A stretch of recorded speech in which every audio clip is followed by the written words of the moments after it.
Hey guys, welcome back. Today on The Hook, we have this awesome American red snapper caught yesterday from right here off our coast, here in Murrells Inlet, South Carolina, the seafood capital of the world. Hi, I'm Dylan Foster and I love seafood. I've been in the Myrtle Beach area for more than 15 years, and since then, my life has revolved around seafood. From cooking and catching it, to serving and selling it, I've done just about everything you can do in this industry. So come and join me as we tour the places, faces, and tales of Myrtle Beach seafood. This is On The Hook.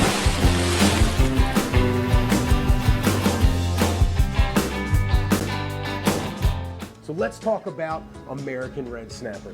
This is a very delicious species of fish that we have here around. It's kind of rare because we don't get it all the time. The season for this fish is actually relatively short throughout the year, and we don't see these all the time. So once I got it in off the boat, I wanted to make sure I brought it to you guys and talk to you about what makes this fish so special. So let's get right into it. First off, you see their bright red color, right? So this is an American red snapper, so that's where they get the name, this red coloring here. This is actually a really small or a smaller variety. These fish can get up to 40 inches big or 40 inches long from head to tail, 40 inches, and up to about 50 pounds. So that is a huge, huge fish. This one here is only about 20 inches long and maybe 10 pounds or so, not very heavy. So this is actually relatively small red snapper considering how big they typically get. These fish live from about North Carolina is their northernmost point, all the way down to South America. They're really prevalent in the Gulf of Mexico. That's where actually most of them are caught commercially. The East Coast variety is a little bit more limited, so we're blessed to have this here in the shop today. And they're called snapper. They call them snapper because when you open up their jaws right here, let's check this out. Whoa! Look at that big mouth over there. Hello! They have these really sharp teeth, and they have these kind of larger canines. Can you see this? This is a smaller one, so they're little small teeth. They get much larger than that, but those teeth, these elongated canines here, right here and here, that is why they're called snapper, because they close that mouth and those teeth are what they eat their prey with, which are smaller fish and shrimp, squid, and octopus. These guys love squid and octopus, so that is kind of interesting. And that's what they're feeding on right here off our waters. Again, when you're looking at a fish, you want it to be nice and clean feeling, not slimy. It doesn't smell like fish, right? Fresh fish doesn't smell like fish. Check out the eyes, really nice and clear here, not foggy or glassy.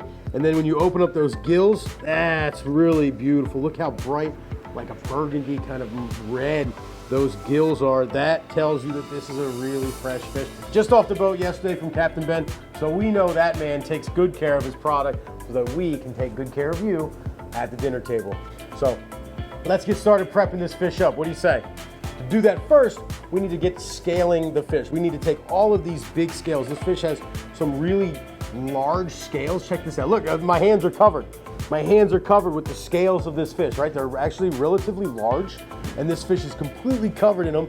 And these kinds of thick scales can dull your knives a little bit. So we want to scale the fish, make a nice clean skin. It's not going to dull our knives. And then when we prepare this fish, when we cook it for lunch, we're actually going to leave the skin on. So to eat the skin of a fish, you definitely need to scale it. But that's later for lunch. Right now, let's get over to the sink to get this boy scaled.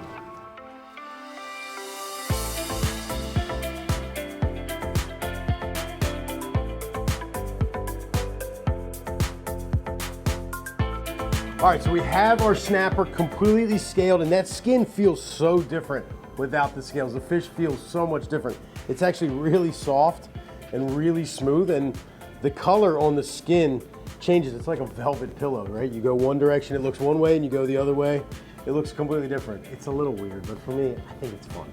But anyway, so now we're gonna get this fish off the bone. So we're gonna face it this direction, just like we cut a lot of our coastal fish here.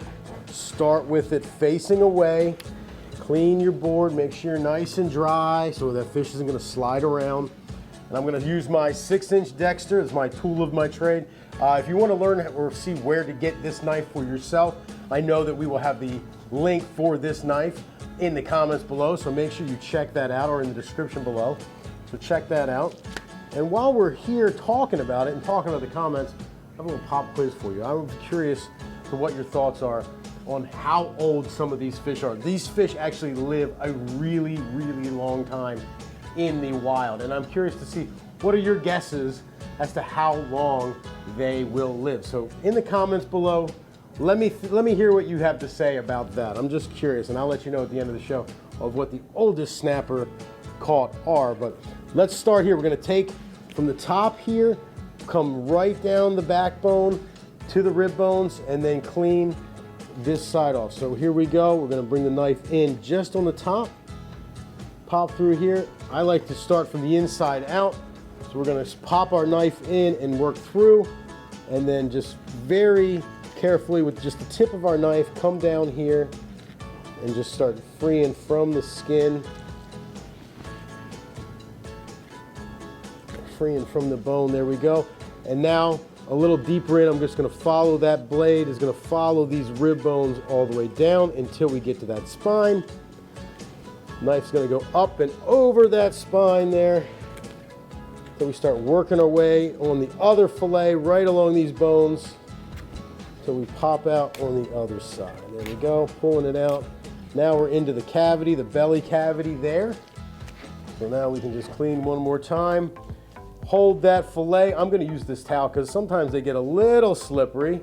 So we're just gonna hold that towel or hold that skin there, and in one motion, we should be able to pop through. Whoa, a little slippery. Well, we gotta use the towel here. I'm gonna change up gears. I'm gonna hold the tail, and then one motion, come through these rib bones. 2, one more, 3. There we go. Rib bones clear on this side. Listen, that's that fish music we like. That's what we're listening for. Flip this over, rinse and repeat. Do the exact same thing on the other side. Pop the knife in just to start getting through that skin. All right, that skin is actually really easy to get through now that we don't have the scales on it, but you still be careful. You only want to take as little bit of meat off, or leave as little bit of meat as you possibly can. So go slow, you're not in a rush. All right, the slow, methodical movements will give you a better end result. There you go, you can hear that music. There it is. A little better on this side now. Again, knife pops up and over that spine, coming right out. There you go, right out the bottom there, there it is. Comes right out through there. Now we're there to the ribs again. I'm gonna turn it, clean that knife, pick that fillet up, put my knife right up against those rib bones. Let's see, one more time. Keeping that knife angled down so you're not gonna cut up into the meat. That's important, keep that knife angled down. Firm grip on that tail and pop right through those ribs. Here we go. One more. There we go. All right. So now we're gonna turn them around. Now we're gonna cut this fillet right off, kind of angle it down here behind the head, down there. Turn that knife, bring it right up through. All right, one fillet down, flip it over. Let's get this fillet off. Same thing, up under the head, down to the body. And there you have it. Beautiful American red snapper fillet right here from our coastal waters in Murrells Inlet, the seafood capital of the world. Check that out. That is gonna be an awesome lunch. Here's our carcass. All right, not much meat left on there at all. Can listen to our music. There we go. That's what we're listening for. Clean our board up. And now we're just gonna take the rib bones out, and this fillet is ready for cooking lunch. So just like before, knife goes right up under these ribs, come out, cut that belly flap, free that belly flap, and now there's the rib bones that come up, and there's also some pin bones that go down. It's kind of a V shape. So we're gonna come up till we meet those other ribs, then on top of the fillet, bring your knife down on the side of those pin bones, and you can just feel with your finger gently on where they stop, and you're just literally connecting the dots. Here we go. Cut that right out. See that V shape of bones that I was talking about? Here's the pin bones that go down and the rib bones that go out. So that's the V shape ribs there. And there you go. Skin on, bone-free American red snapper fillet right here from our Murrells Inlet waters, your seafood capital of the world. Thank you, Captain Ben, for all of your hard work bringing us this fish. And now on our next show, make sure you stay tuned because we're going to take this fish and take it into the Caribbean with a little fresh mango salsa with some sweet mangoes and a little bit of heat from jalapenos.